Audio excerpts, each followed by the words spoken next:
Olá, galerinha! E aí, tudo bem com vocês? Tudo certo?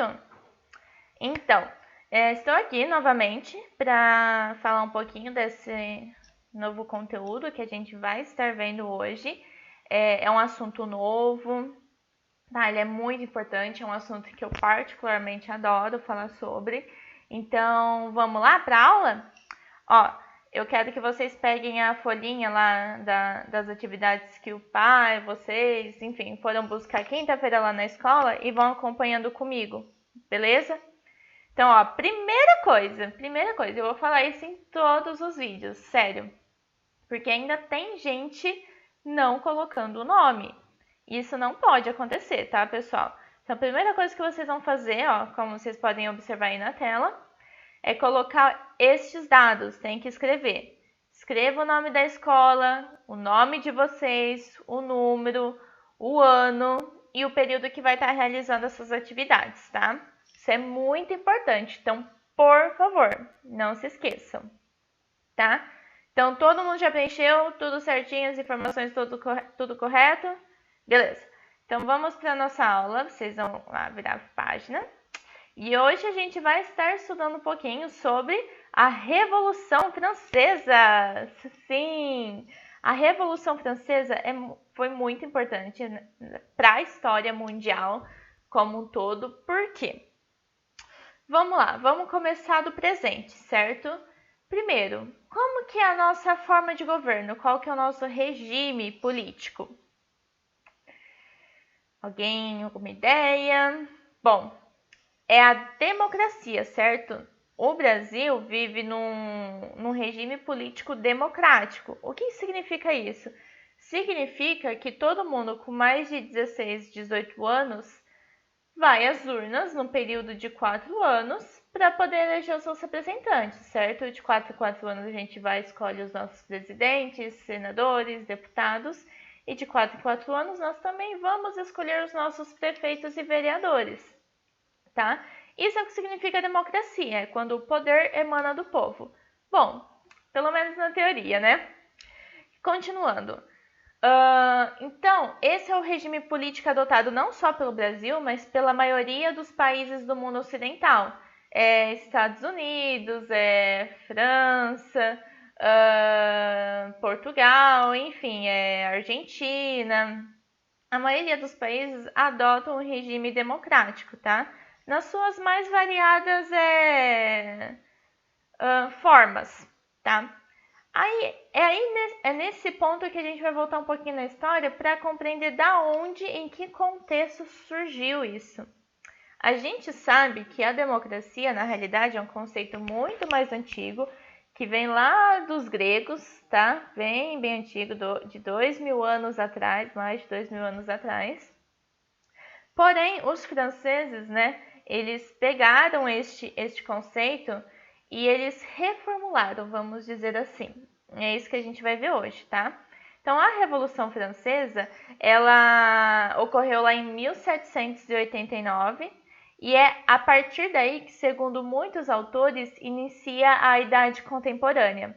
Porque se lembram daquela linha do tempo que eu já falei para vocês em sala, mas se vocês não se lembram, o que é provável, eu vou dar uma retomada aqui.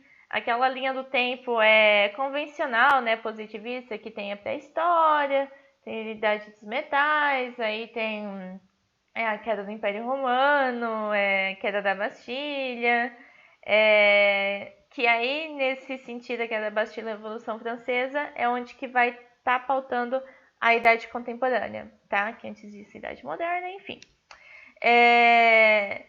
E aí, pessoal, o que a gente tem que entender sobre a Revolução Francesa?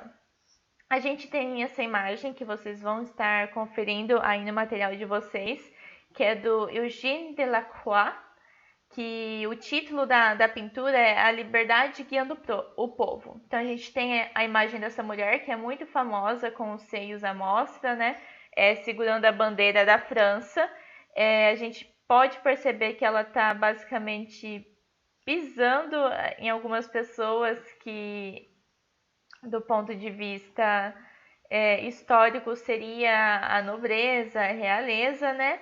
E aí a gente tem pessoas das mais variadas classes seguindo ela, né? A gente tem um menino empunhando uma arma, tem ali um homem com um chapéu provavelmente representando a classe burguesa, atrás dele um homem provavelmente representando a classe mais trabalhadora.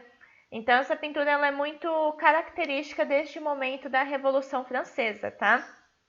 Ela é muito famosa, muito bacana mesmo. Tem inclusive uma dica do vídeo no final do material de vocês que chama, se eu não me engano, Desvendando, né, a pintura de Eugène Delacroix, que vai estar falando bastante sobre essa pintura e os elementos que a constituem. Mas voltando para nossa aula, porque eu não quero me estender, tá? A gente vai tentar colocar o teto aí de 20 minutinhos.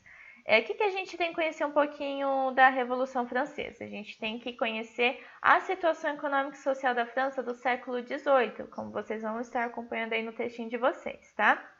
Durante esse período, a França vivia sob um regime absolutista. O que é um regime absolutista?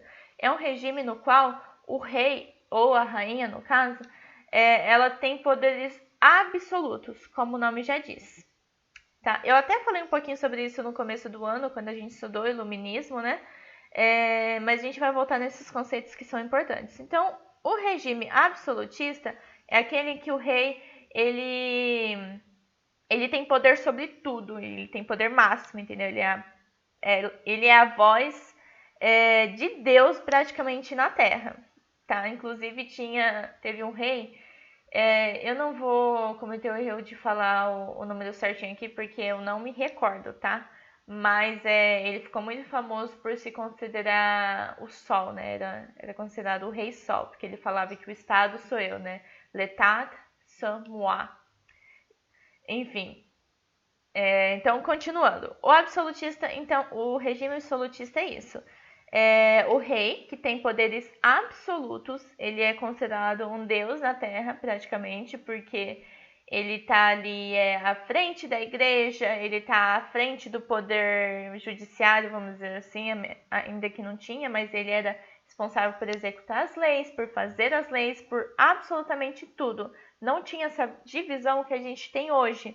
Os poderes legislativo, judiciário e executivo. Inclusive foi daí da França que surgiram essas divisões também, tá? Então, acho que vai estar com um pouquinho de delay porque minha internet não está muito boa hoje, tá, pessoal? Mas, vamos lá. Então, esse era o contexto político, né, da França. E da questão social, vamos lá. A França do século XVIII era governada por Luís XVI, né, e a rainha Maria Antonieta. E aí, dentro desse estado absolutista, nós tínhamos 3 estados nos quais a população se enquadrava, tá?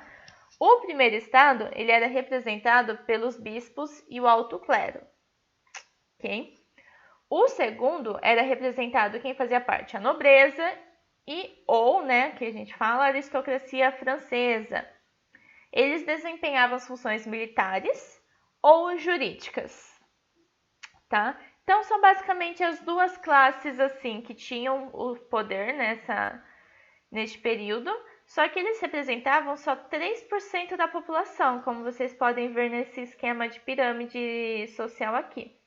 Agora, o terceiro estado é onde estava a população, a maioria da população.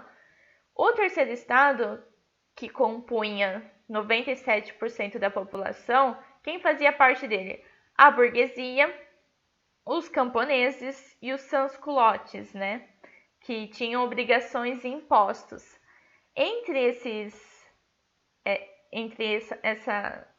Essas classes, né?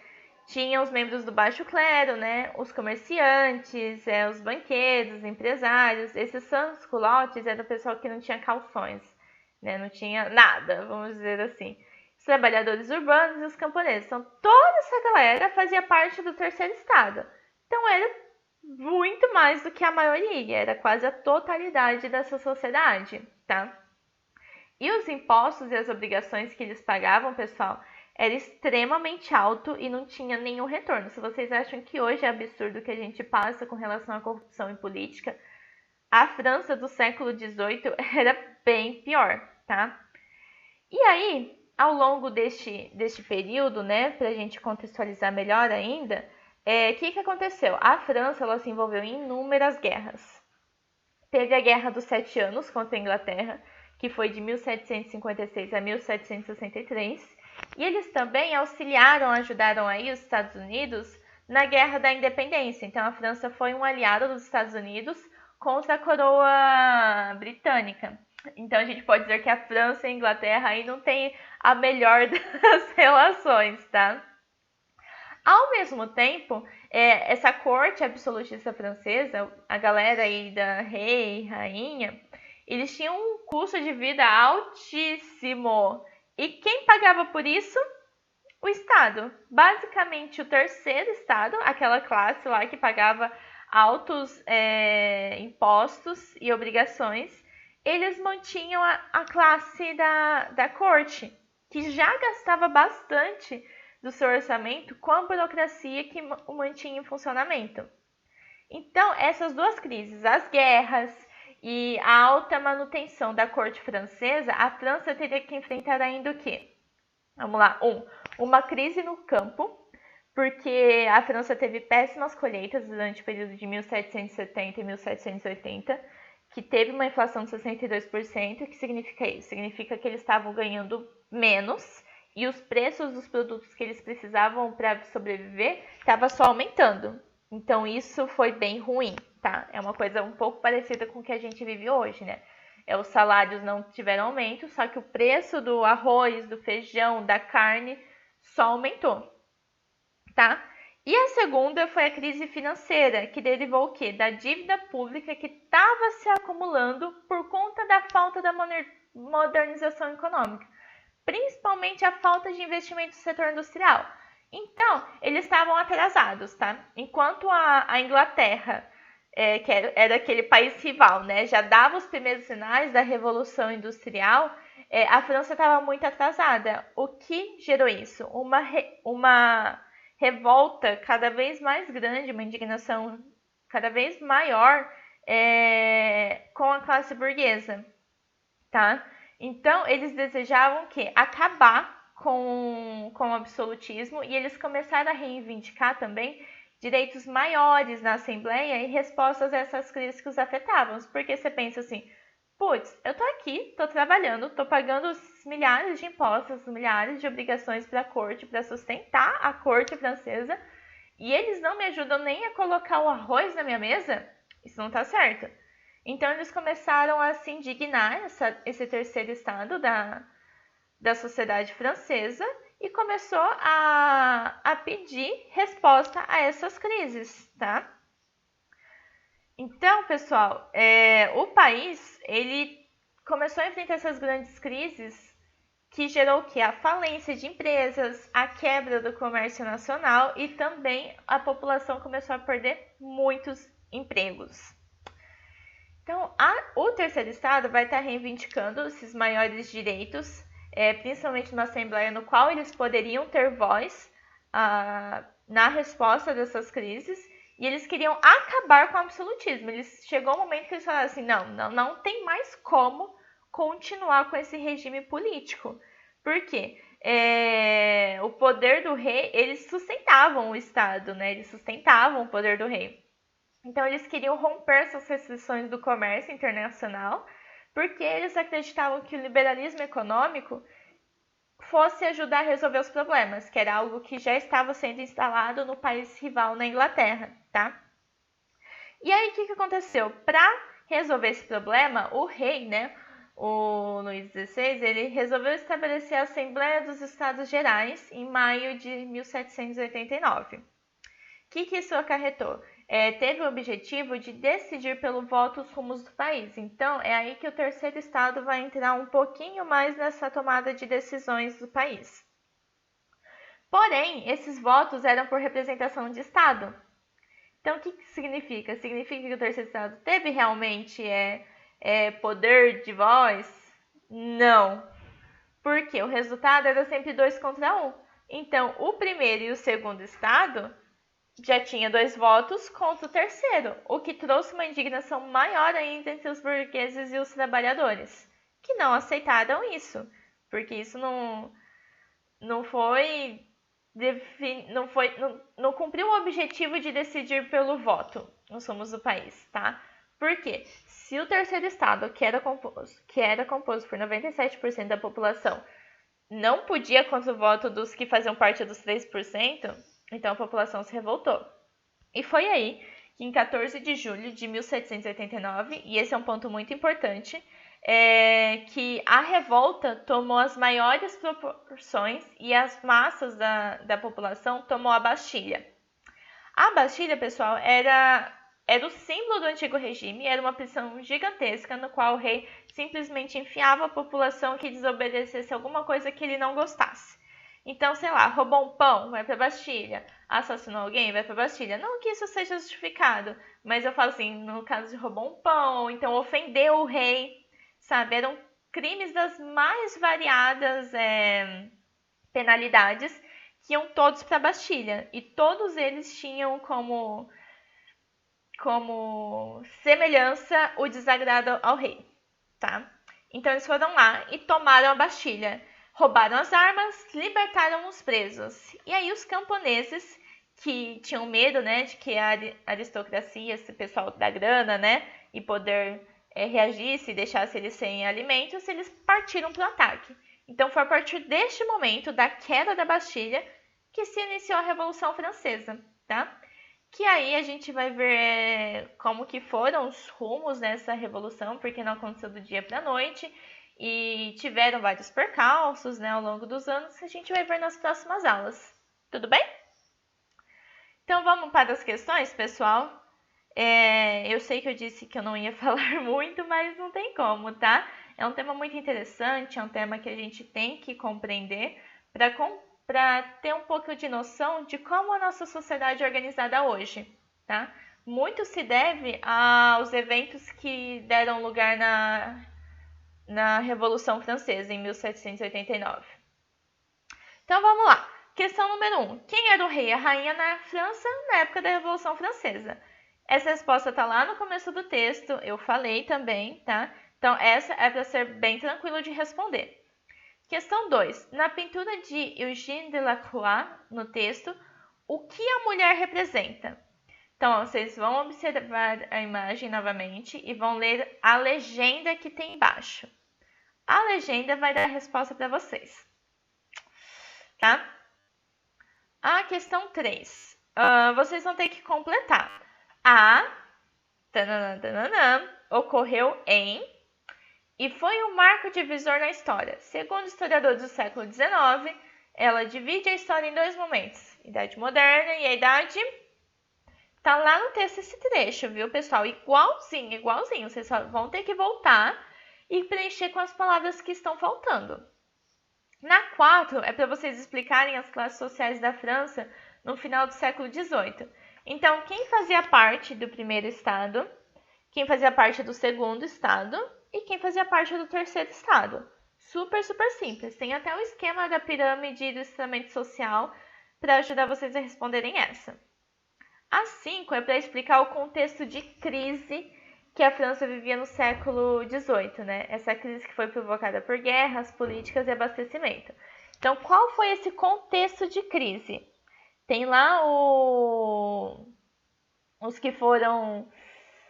Como que fala? Os motivos dessas crises. Então, vocês vão ter que falar um pouquinho desse contexto de crise que a França estava vivendo neste período, tá? O que acabou culminando na Revolução Francesa de 1789. Bem simples.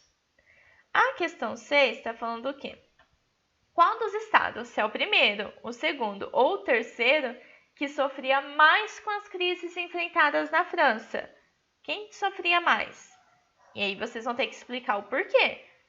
Se foi o primeiro, por que eles sofriam mais? Se foi o segundo, por que eles sofriam mais? Ou se foi o terceiro, por que o terceiro estado sofria mais?